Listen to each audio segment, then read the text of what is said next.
28 years later, I honestly can't believe, anyone that knows me, I can't believe I'm reviewing this film.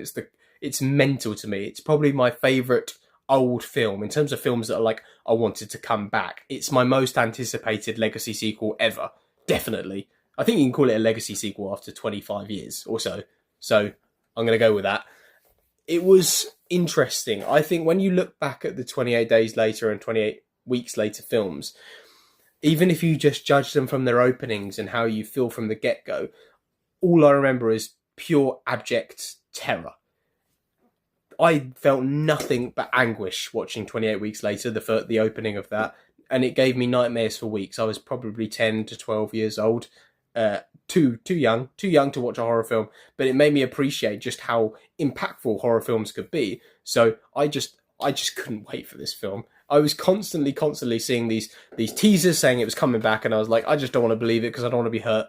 But yeah, fantastic. I'm so happy I'm watching this film, and it was really good. It was really, really good, and maybe even great. And I have trust in the next two films, hopefully. Apparently the third film's not actually guaranteed yet. But I'm looking forward to seeing how they march on with this shit, because I love this franchise so much. I love the rage virus. I love these zombies. I think they're so intelligently designed and the most terrifying thing possible.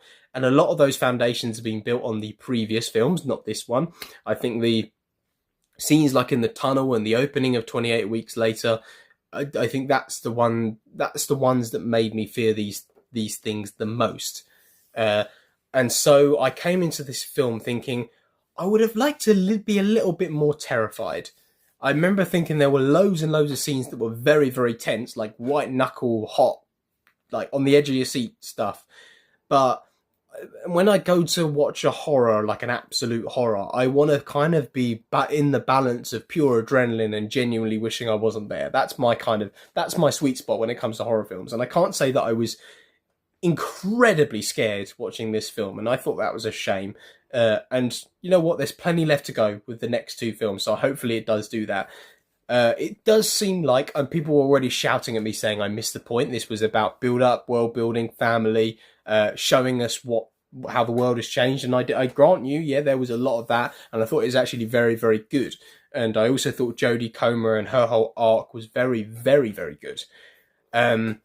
But I don't know. I think when you have a trilogy, I think you should get a healthy dose of everything in all three films. I thought anything that happened in that little old cottage was quite scary, but I think beyond that, I was sort of, I don't know, like, it was very, very tense, but I wasn't that scared, and I like being scared, and it's